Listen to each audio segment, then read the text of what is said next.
Okay, testing, 1, 2. Just going to wait for people to get online.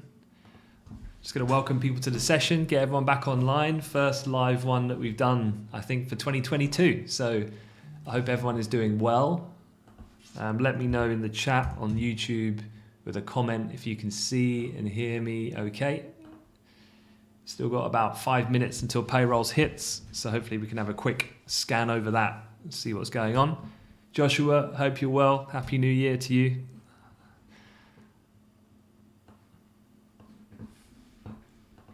Okay, I'm just going to share my link with some of my colleagues, 1 sec. And then we're ready to rock and roll. All right, well, look, let's have a quick look at Payrolls. And yeah, wanted to jump on. Well, I'll give you the breakdown, then I'll give you my overall assessment and take of what I think we might see today. We'll have a quick look at the charts. We'll obviously look at the live reaction and so forth. But first things first, just having a quick run through. With Payrolls as ever, don't forget that there is more than meets the eye. It's more than just one number, albeit that will be the first input, first output in terms of the actual reaction that you're likely to see. That meaning then that you could see quite an explosive initial kind of more algo-led move, and then the subsequent reaction effect is really determined by how out of line this figure is. We've got a range on the headline from minus 400k to plus roughly 400k. And then we're looking out for the unemployment rate, expected to remain static as the same as the previous month at 3.9%, range 3.7 to 4. We've then got average hourly earnings, which obviously will be very closely watched as well in context of the fact that inflation, a real key consideration, of course, around the Fed's idea of tightening more rapidly through 2022. That's expected month on month at 0.5, year on year at 5.2%. A couple of things then. I was just looking at the primary dealer guesses for non-farm payrolls. It's always good for a bit of a laugh, to be fair. But this is the range on the street of HSBC is kind of the most bullish. They're looking for a top line figure of change in non-farms at 225, followed by Credit Suisse at 200. Most bearish, I think this is NatWest Markets, presumably, at minus 350, and Goldman's and MS down at 250 and 215 respectively. Remember, the median consensus is for a positive number, but don't forget we have had a couple of things to factor in here, namely of the indicators that we see in the run-up to the labour report. So the ADP employment report specifically, which came out earlier in the week, and of course that came in at 301, negative 301. And as you can see here, out of those last 12 readings, that was a distinct break from the trend. Now, as you've probably heard, a lot of economists, analysts have been talking about, and definitely is really important for interpretation of today's payroll figure, is this. And this is looking at the current COVID case rate pattern nationwide in the US. And as we know with non-farm payrolls, it captures a survey reference period. And that pretty much came in for today's report right at the peak of the virus, the coronavirus. Obviously, they were already experiencing a Delta wave, Omicron on top.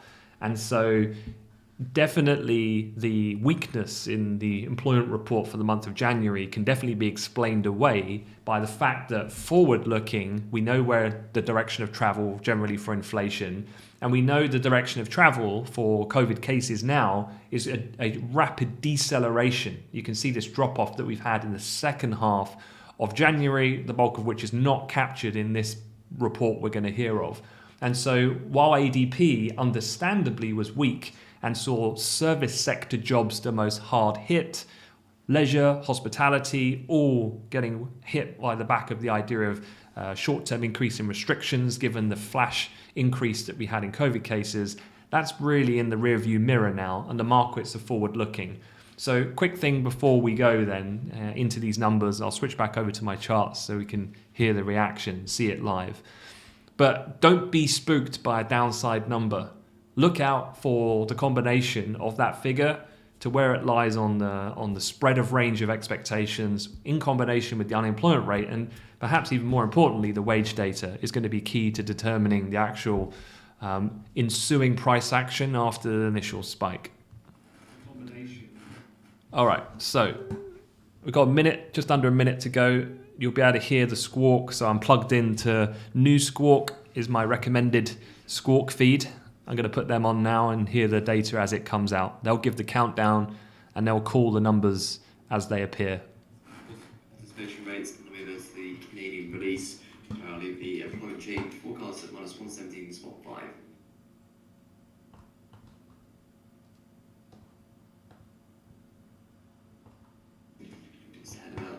Lithuanian Prime Minister says Baltic energy companies are working closely together to prepare for the possibility of Russian gas supply interruptions. Okay, I've got the numbers visible as well, so you can see it and hear it at the same time. 10 seconds.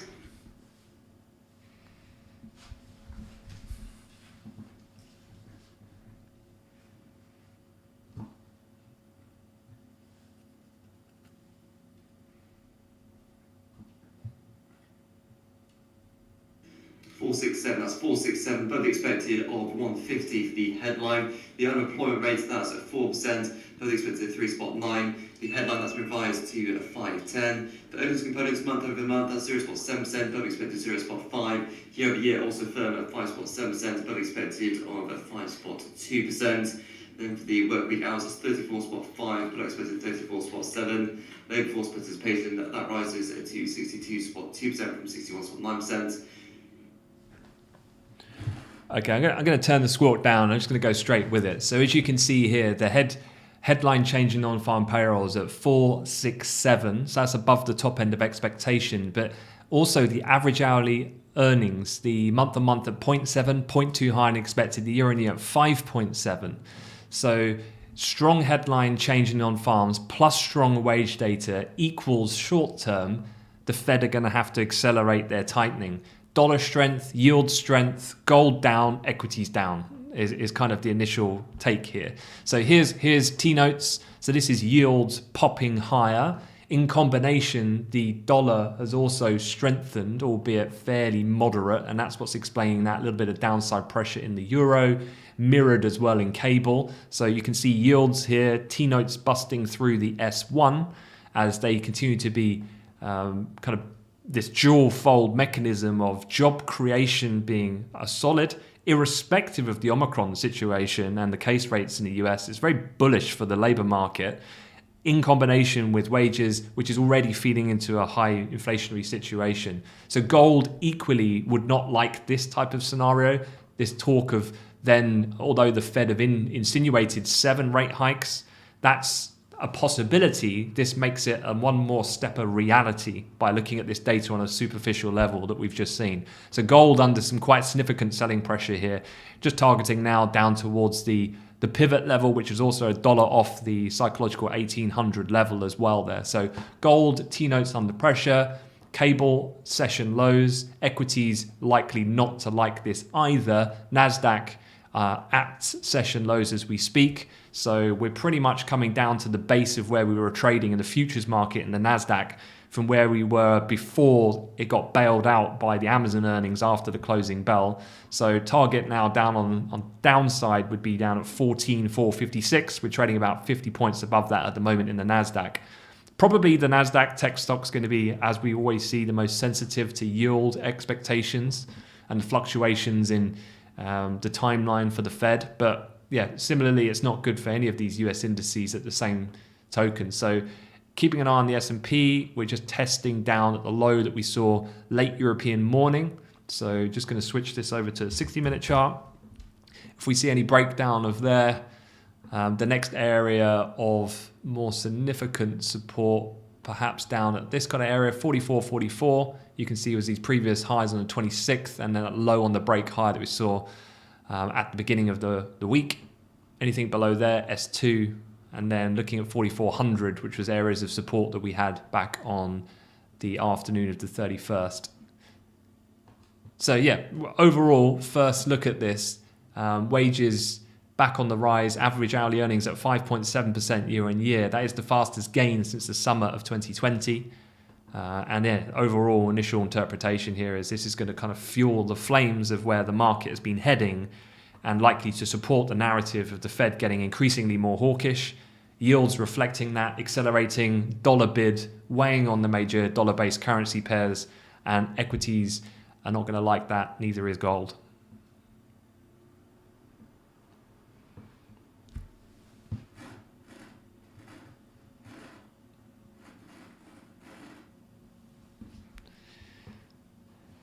I'm just having a quick look on the headlines to see if there's anything else noteworthy.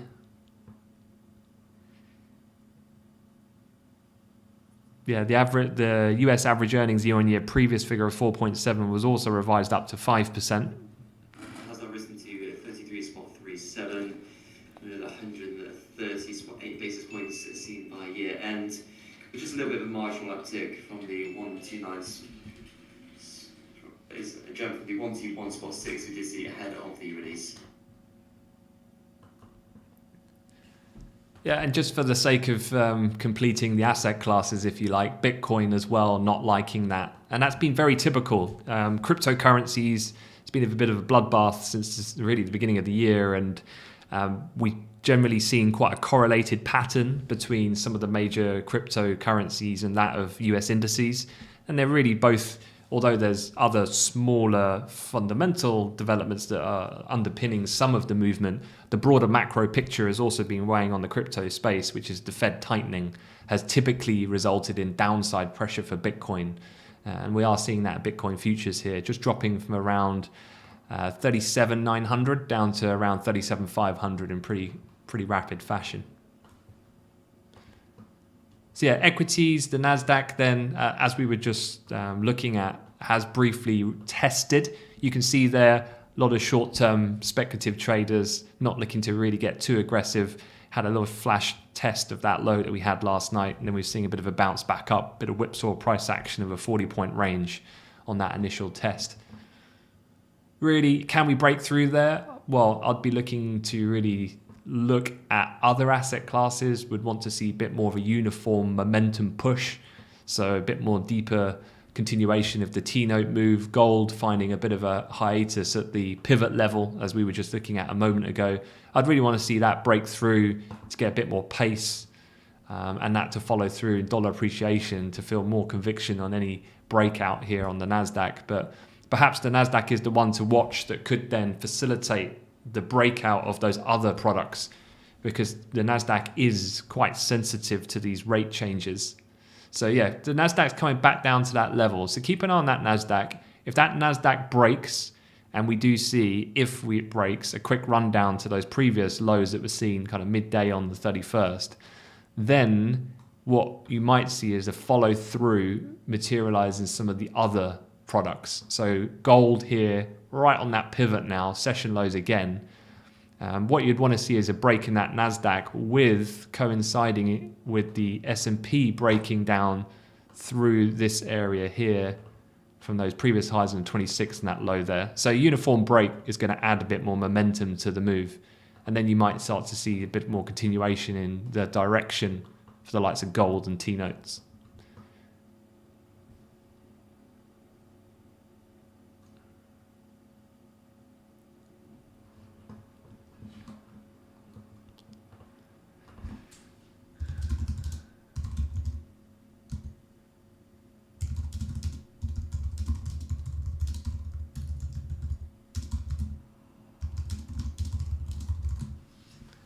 Yeah, I hope, well, otherwise, I know I haven't done a live session in a while, so I hope everyone is well. I've been trying to put out some different breaking pieces of news, so things like I did one on Facebook and the Bank of England and stuff like that. So if you are new to the channel, don't forget to subscribe, go back and check out some of those. Also as well, if it's of interest, just while I'm here. So just as that dust begins to settle on that US report, which was characterised by a large beat in the headline month on payrolls, a large revision to the prior, strong earnings components and a jump in the labour force participation rate. We've seen treasuries hold on to the downside, just above 127, where there is said to be a large put interest. From a yield perspective, we're currently at 188.68. We did briefly pierce the high print seen on the 19th of January at 190.20 to make a new high of 190.30. Equities, again, the price action slightly more contained, but there were some downticks seen in the wake of the release. Whilst in the FX space, you see the dollar print a high print session at 95.65. I've pulled back closer to the 95.50 mark now. Dollar yen, that's firmly above at 115. And did see a greenback play on both the euro and sterling. CADs, that was a double hammer blow, given the expected US jobs report, but expectations Canadian report. The dollar CADs currently at 127.60. Cool. Yeah, that was the squawk, just wrapping things up. And with that, I'm actually gonna just come off this feed now. So yeah, just wanted to jump on just to catch some of the initial reaction. So I wish everyone a good rest of the session. At the moment, things are holding up relative, but gold, perhaps the standout. You can see there, breakout now in gold through that pivot in 1800, trading very quickly down $3 there on that move. So now that gold's through there, yeah, I'm not sure how strong my conviction would be on the continuation of that, because the Nasdaq's bounced quite firmly and T-notes are off their low. So this could be more of a quick run down rather than a continuous push to the downside. But I guess we'll see. All right, well, look, I'm actually coming off the feed. So yeah, short and sweet, but just wanted to keep it to the point on Payrolls. So I hope everyone is doing well. And yeah, thanks for logging in from Mauritius, Kuz boss. Good stuff. And I'll catch you guys next time.